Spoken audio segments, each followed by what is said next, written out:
When a customer calls in to check on a return or exchange status, the first thing that you'd want to do is navigate to Order Inquire and find out if the customer has their original order number.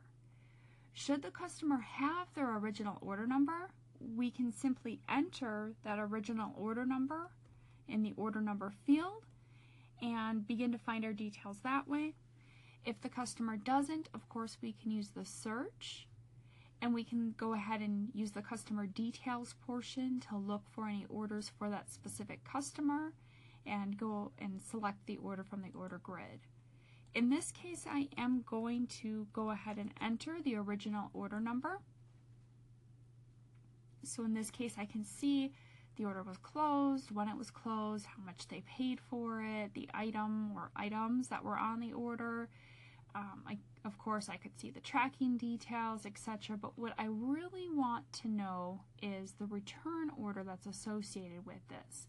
And I can find that by just scrolling over to the right on the line item section. And there's a couple columns here for return details. So I can see here the return order is 238984, and that's a clickable link. I can actually just click right on that, and it's going to go ahead and open up that return order for me. So here I can see that this was closed. It looks like $7.99 was refunded. I can see the item that was returned. If I go to the payment section, I can kind of dig into this and I can see that this has been deposited all the way. Now, it's really important that you make sure when you're relaying information as far as a deposit for a refund that you're verifying the state of the order's close and that that payment has indeed been completed. Now, if I did look up or if I was provided the return order number by the customer and maybe they just wanted to confirm they were refunded the right price, that $7.99 is what they really paid for this item, again, by scrolling over to the right, I can see the original order details.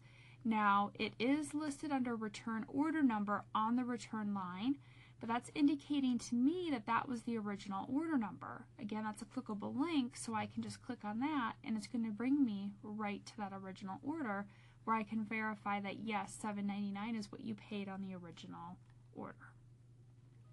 So it's very easy to look up the information and verify back and forth. Now, if you do look up an order that, let's say, maybe hasn't been processed through all the way. So in this case, I'm going to go down, I'm going to scroll over, and here I see there's actually no return order number listed with this return, 239023. Now, before I just say, yep, there's no return order for that, what I want to do is I want to actually go to that customer's account, and I'm going to look and see if there were any recent returns entered. And in this case, I can see based off of the dollar amount, this would be a return order. So I'm going to go ahead and select that. And I can see here that this is still in a state of return or refund. So it hasn't been closed yet. It hasn't been completed, but it has been set up in the system. So here I can see the return, and I can see the original order, 239023, which happens to be that order I was just looking at. So if the order is still in an open type state, it hasn't been completely processed yet, then in that case, that return order might not be attached to that original order, and you do need to, again, go to that customer and look through, and you can easily identify a return or a refund by looking at the dollar field. Now, if I look at the line above it, I can see that there's a $0 amount. That indicates to me that was likely an exchange.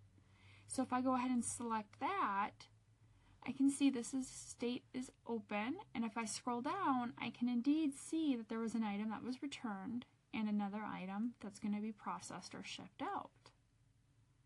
In this case, my item that's being shipped hasn't been shipped yet. It's still in a status of shippable, but I can see my original order here. In this case, is a different one, 239011, And again, I can click that link to go right back here.